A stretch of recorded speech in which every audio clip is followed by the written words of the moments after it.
using financial statements. So ratios themselves don't really give you a whole lot of information by themselves. But what we need something else to compare them to. First thing is trend analysis or time trend analysis. We look at the company over time and see the direction of ratios are going. That can give us some good information with regard to, the successes or failures with regard to the operations of a company. And next is peer group analysis. So we compare this to peers within the industry. This has gotten become more difficult because we have so many companies now that are multinationals, and they're engaged in so many different businesses that it's really hard to classify them. But we can use historically SIC codes, or more recently NAICS codes, North American Industry Classification System. These were created in 1997. And they allow us to compare firms that are in different, it's similar businesses. Next, we move on to DuPont Identity.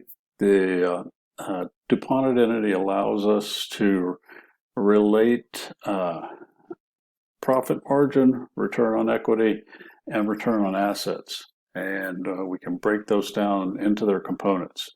So, starting out, return on equity, simply net income divided by total equity. But we can rearrange that. This says multiply by 1 and then rearrange, but what we're actually doing is multiplying by total assets divided by total assets, which is actually equal to 1. And we can break the ROE up into two components, ROA and the equity multiplier, which is ROA, return on assets, net income divided by total assets.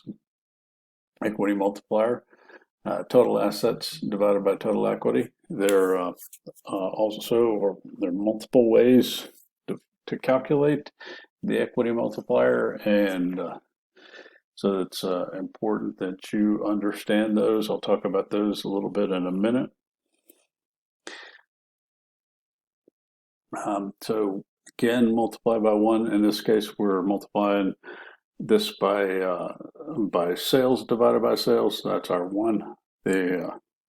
We can again factor out or break up ROE into net income divided by sales, which is profit margin. The sales divided by total asset, which is asset turnover or total asset turnover, and then the equity multiplier, which is total assets divided by total equity.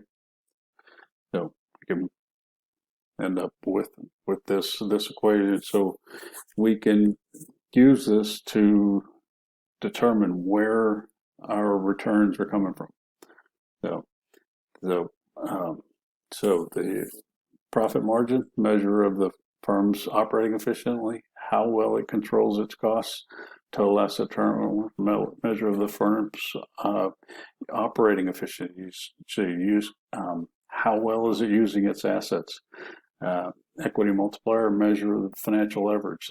The firm's the impact of leverage on the firm's operations.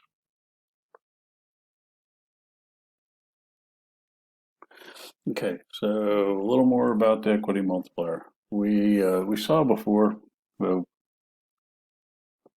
that equity multiplier is equal to total assets divided by total equity. Sometimes you will see total equity listed as common equity or CE, but it means the same thing. So it also It's also equal to 1 plus the debt to equity ratio. Uh,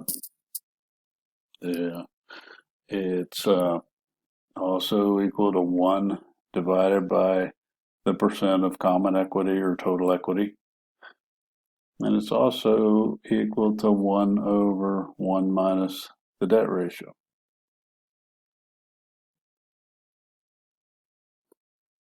So the problems in the book may expect you to use one, any one of these to calculate the equity multiplier when you're doing them. So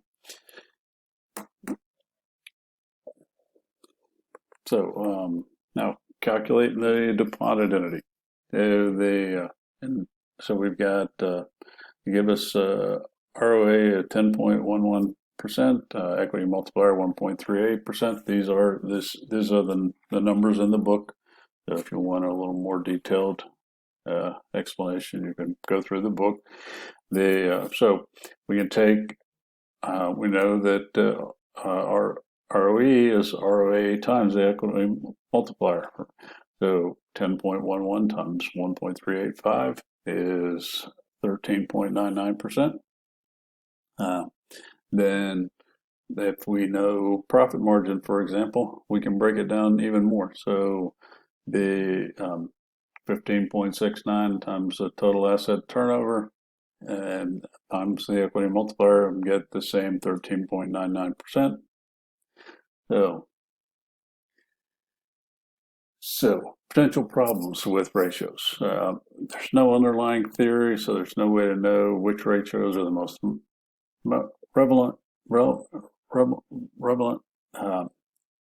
Benchmarking is difficult.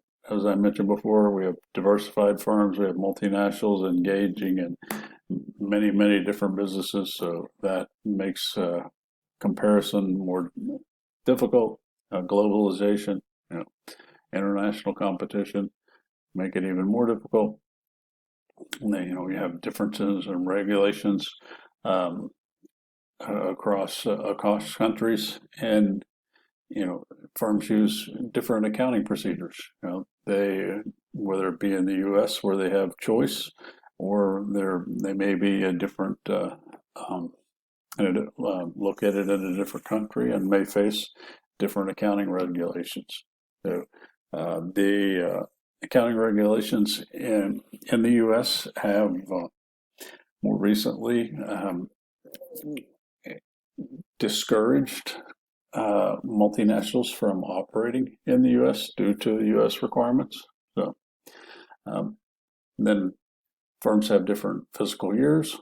So and then also extraordinary or one-time events. The one thing to note when you are looking at financial statements, you should, no matter whose financial statement or annual financial report, whatever you're looking at, you should always read the notes. The notes will tell you as much or more than the numbers will. So